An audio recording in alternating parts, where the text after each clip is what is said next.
retail investors, folks chatting on Reddit and other platforms saying, hey, I think GameStop, while they don't have the best fundamentals, they're not ready to fall into bankruptcy. They're not a failed company yet. They don't have the best fundamentals, but they are frankly undervalued at $4 a share, $3.26 a share, $6 a share.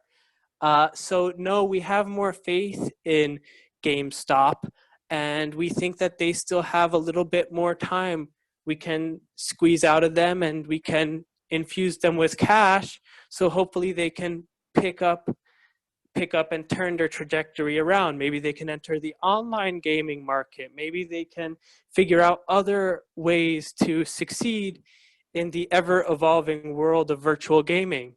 And so there were people who started, that was the start of talk, right? That was the early, hey, I think GameStop is a super undervalued stock. Then you see separately large hedge funds, Melvin Capital Management, Melvin Capital, for example, who decided, let's short GameStop. We think that their stock value is going to go down from here for whatever reason. Their fundamentals were poor, but frankly, anyone looking at GameStop's fundamentals, looking at their balance sheet, looking at their, their ratios, their PE ratios, and so on, can see that while they have poor fundamentals, the stock value of $3.26 is under the value it should be at. I don't think they're going to go bankrupt. But Melvin Capital and maybe other hedge funds did the opposite and basically betted like you do on Wall Street, especially with those big hedge fund billionaires. They bet, and Melvin Capital bet that that GameStop will in fact go down from here. So they wanted to squeeze GameStop. They wanted to shove it into the ground, frankly.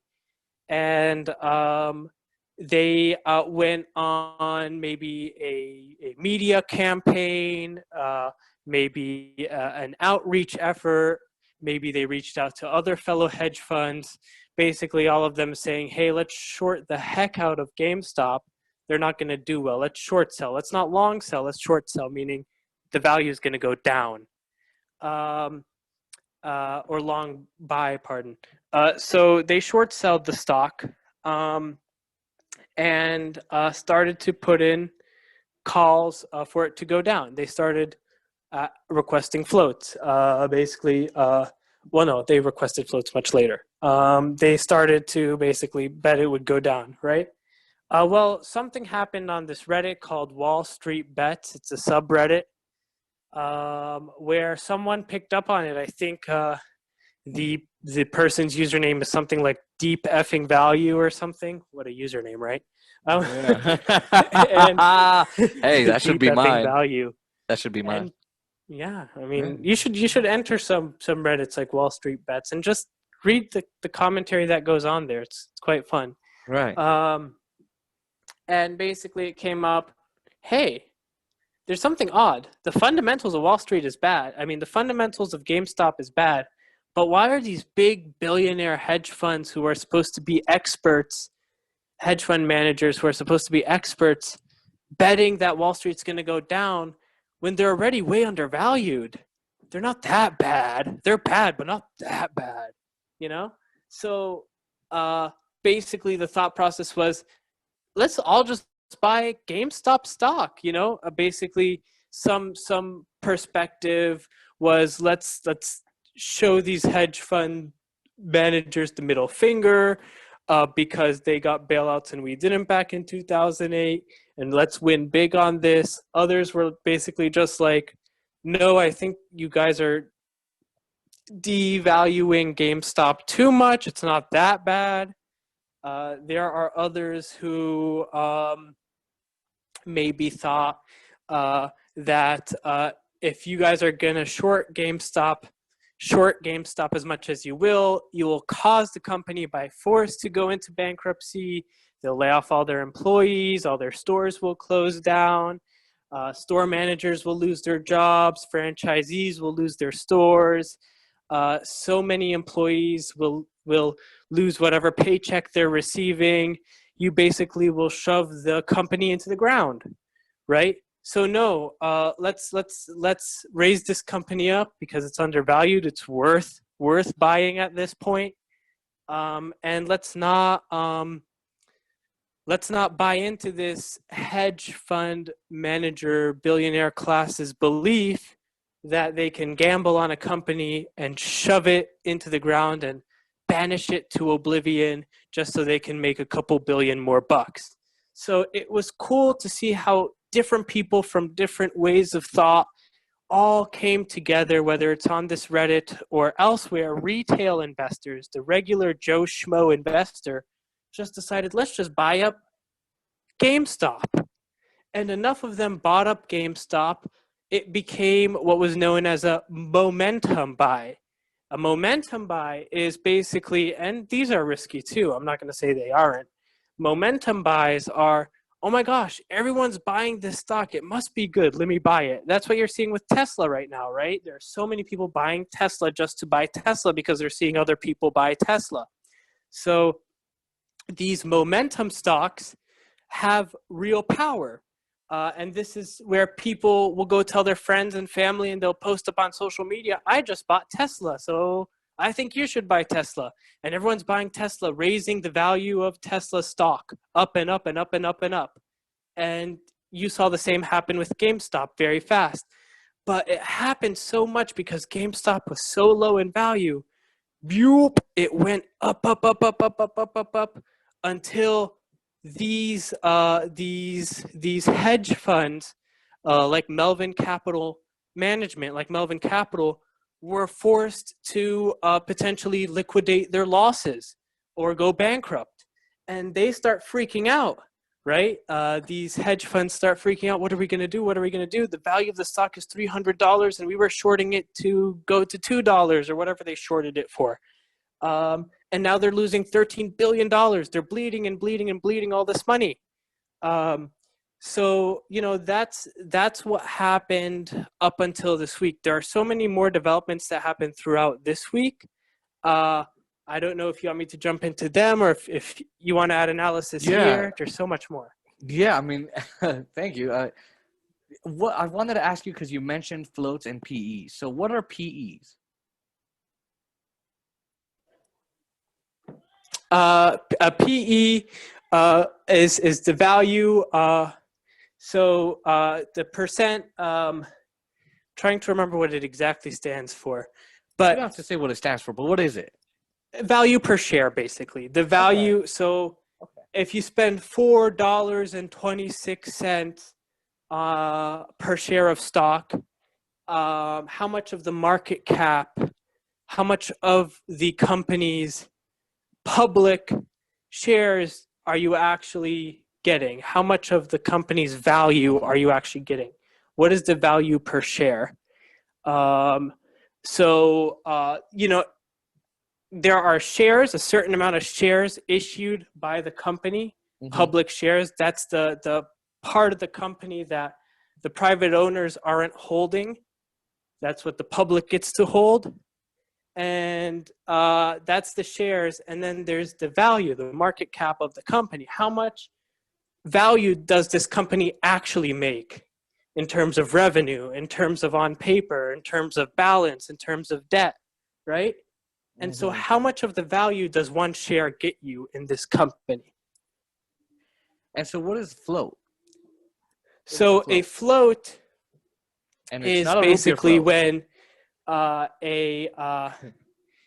so basically what happened is, like, let's say Melvin Capital, for example, they put a bet where they said, I'm gonna buy this much GameStop share when the stock goes down to $2. I don't know what they shorted it at, to be honest with you. That's when I'm gonna buy 16,000 shares at $2 a share. And so when it went up and they put a time, you have to put a time period. I think it's going to go down to $2 by January 5th, right? You put in a time period, and then when it goes up, all of a sudden you're floating all this money you owe because your bet failed. And you need to pay this money, but it's floating. So It's reserved because that's what they did. Is they reserved their spot, and so they now owe $13 billion because they wanted, or they were going to get 2 to 3 billion, from 2 to $13 billion. They were then, the public said F you, and before the public joined in, 84% of GameStop stock was owned by hedge funds. Well, not owned by hedge funds. It was because it was reserved, but it was actually not even being used. No one had bought that stock. Correct. So it was just out there in the market to be. But the hedge funds were betting. The hedge funds were betting. Hey, I'm going to take this stock when it hits $2. Right. So then the public, or whatever number they shorted it at. Right. And so it was like $2 billion, $3 billion. So then the public shorted it. The public bought it, caused it to go up 1,100%. Yeah, over 1,100%, thousands of percentiles. Then it actually started with Ryan Cohen, who blasted the company in December because they weren't doing great with the online digital market. They put him on the board. But he was also bullish on it. He did believe that there's possibility for them to grow if they correct their lack of digital infrastructure. Which is why he's on the board. But he put a 13% share in the company. Then because he was bullish on it. Right. And someone believed it had potential. Exactly. He thought, you know what, look, if GameStop does it right, like Best Buy did, they could stick around forever. Or at least for longer. Now, what GameStop or what Ryan Cohen did was he put 13%, but then someone put like $760,000 or something like that, 770. I believe it was a Redditor or a retail investor, a standard Joe Schmo. Yes, standard Joe, average Joe Schmo, Jill, whatever, and they got $13 million, almost $14 million. So now, aside from that, right? These companies, Citadel, Melvin Capital, and all these others, they are now getting $3 billion to offshore some of their losses. So that's what's also come up. It's also come up that they're bleeding, by the way. They're bleeding because their shorts failed horribly. Right. But the government gave them a little bit, the Federal Reserve gave them a little bit of money to stop some of the bleeding a little bit, kind of clean it up a little. But then the New York Stock Exchange, Kelly Loeffler's husband, who my viewers know very well, we've talked about him, he in the New York Stock Exchange closed down trading. And then it gets even worse. Robinhood and other platform apps decided to shut down buying but allow selling. Shut down buying but allow selling. Shut down purchasing but allow selling. But they did it because Citadel wanted them to, Melvin Capital wanted them to, and what happened was they did it so that we can't compete on their level. Only they can compete because they're the elite. And they found out, the market's democratized. Yeah, the market's democratized. What do you think was the purpose of shutting down the buying but allowing the selling? The goal was to drop the value of GameStop stock in hope that the shorts put in by Melvin Capital and others can come back, stop the bleeding that Melvin Capital is experiencing. So basically, let's forcefully manipulate the market. They like to use this word, market manipulation.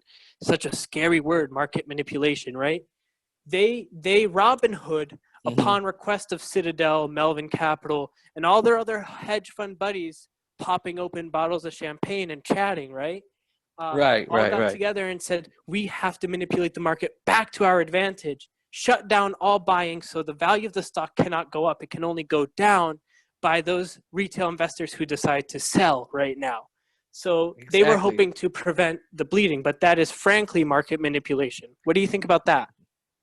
Well, and that's the thing, is that Citadel made $6.7 billion during the pandemic, and now they're freaking complaining? No, it's your fault. You lost this money. You did this to yourself. And now they're crying for regulation. Oh my God, the SEC has to manipulate or has to regulate. Oh, now you want regulation because now the people figured your asses out. They beat you at your own game. They called your bluff. They bought the stock, and now you're freaked out that, holy crap, now they can compete at this level. Now they want regulations, not on them, but on us.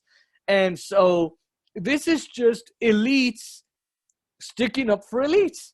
And then you had Robinhood get 100,000 reviews, a 1-star rating, and then Google took down those reviews and those ratings. So now Google's also quashing it, and it's the elites protecting the elites and being all cushy. This is what it is. This is all that's going on. It's the elites protecting the elites because they don't want you, the little guy, buying into the market and participating just like they are. It's their world. They do this every single day. This is the real crime in the streets on Wall Street and K Street. This is what the real crime in our country is.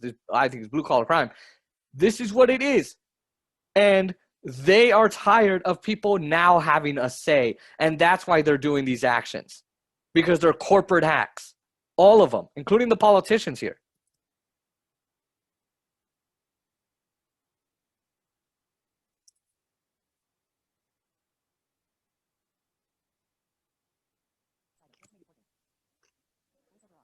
So that's what I think. Yeah, no, white collar crime is always let off the hook, right? Right. So I made a mistake. I said blue collar, but that's no. It's white collar. No problem. No problem. Yeah, white collar. Yeah, so white collar crime, professional crime is always let off the hook. I mean, even if you look at Trump's pardon list, some of the people he pardoned were financial fraudsters. Yeah. And the point of a pardon, what's the point of a pardon? To do someone justice that the criminal justice or legal system did not do that person justice. So the president has the unilateral power, executive power, to go ahead and do that person right, do that person justice.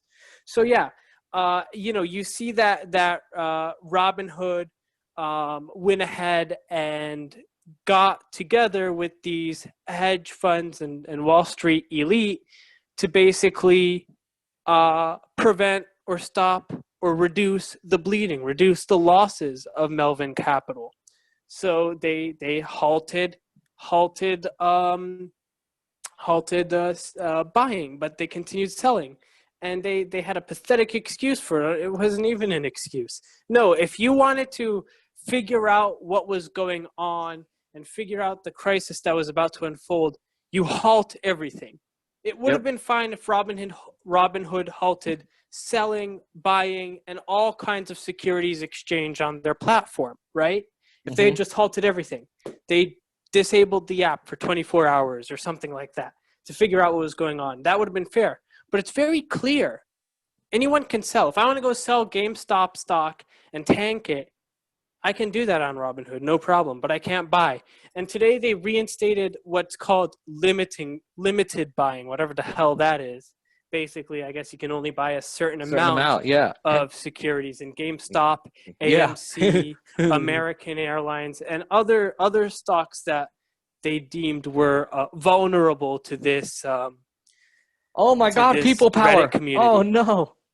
Now AOC tweeted. And this is AOC, Ted Cruz, and everybody else. So AOC tweeted this. Gotta admit, it's really something to see Wall Streeters with a long history of treating our economy as a casino, complaining about a message board of posters, also treating the market as a casino. And then she put inquiries into freezes should not be limited solely to Robinhood apps. This is a serious matter. Committee investigators should examine any retail services freezing stock purchases in the course of potential investigations, especially those allowing sales, but freezing purchases, which, again, if any investigation is done, let's just put it this way, as Sagar and Jetty, as Crystal Ball, as Kyle Kalinske, as Kim Iverson, as everybody has said, no one's going to do anything. There's a bunch of grandstanders. Chuck Grassley is going to be like, how do you make money? He knows the way they make money, but he wants to make it seem like he cares. Nothing's going to happen, which is hilarious. Now, Motherboard, which is an account on Twitter, tweeted, more than half of all Robinhood users own at least some GameStop stock. They are now unable to freely trade it. The app is only allowing users to close out their positions. Incredible. Yeah. They're only letting them close out positions. They're not allowing them to continue trading or to continue acquiring more positions in GameStop. So look, on the face of it, if I want to take AOC's tweet for its words, yeah, she makes a valuable point. We need to figure out why these apps can so easily be allowed to just halt a certain aspect of trading, but allow another aspect of trading to manipulate a stock's price to their advantage or to their buddy's advantage. So, yeah, no, it's interesting to see that she says that. Now, I think, if and this is a huge if. I don't think this will happen. I don't think our politicians will do this the right way. If they want to implement regulation, it has to be regulation for all. Regulation for that applies to the hedge funds and applies to the retail investors. If they want to ban speculation, because a lot of what happened here was frankly speculation, was betting, was casino action, whether it was on the hedge funds end or the retail investors end. Yeah, it is. But see, yeah, go ahead. But here's the thing. If you want to ban speculation for all. You know, if the retail investors can't speculate, then the hedge funds can't speculate. Period. End of story. And the reality of the situation is these hedge funds have been doing this, have been using this practice, this mechanism for decades and decades and decades. It was partially what led to the 2008 financial crisis. Part of what led to it. Not the whole thing, but a partial, part and parcel. But they're allowed to do this. All of a sudden, one time, the retail investors decide to get their gambling pants on and try this out a little bit and try what the hedge funds and the institutional investors have been doing for decades. Smack them around. All of a sudden, they're crying foul. The hedge funds have been promoting free market principles and free market fundamentals for decades. Now they're crying foul. Now they're saying, what are we going to do? Oh, my gosh. Oh, we lost. You guys were betting. That's part of betting. You lose sometimes. Go play at the casinos in Las Vegas. Go play at the casinos in Atlantic City. That's what happens. But that's the thing, right? Because it's not that, oh, my God, another hedge fund beat me. No. They'd be okay with that because they're all buddies. Oh, my God, the people beat me. Peasants. And that's why they're mad. It's not that another hedge fund did it. No, it's one of us did it. Now, look, you, as you pointed out, have a lot of privilege. Are you the wealthiest? Thankfully, I'm humbled by that. Right, and Naim is not a person that brags about his privilege. He's not a person that spends frivolously, and he's a person that's always there for his friends. Just a side note, right? I can vouch for that. Naim has been here for me quite a bit. So, but you understand that, look, I'm not on Wall Street, but I'd like to bet too. And the reason these politicians won't do anything is because they're corporate hacks. And these progressives, okay, maybe they mean it. You really think that every other one doesn't? No way. Now, AOC responded to Motherboard, and she says, this is unacceptable. We now need to know more about Robinhood app's decision to block retail investors from purchasing stock, while hedge funds are freely able to trade the stock as they see fit. as a member of the Financial Services Committee, I'd support a hearing if necessary. Now, here's my response to AOC, and I think you're going to love this. I completely agree with everything and this is me quoting her, not replying, but quoting her. I completely agree with everything you're saying, especially when you say this is unacceptable.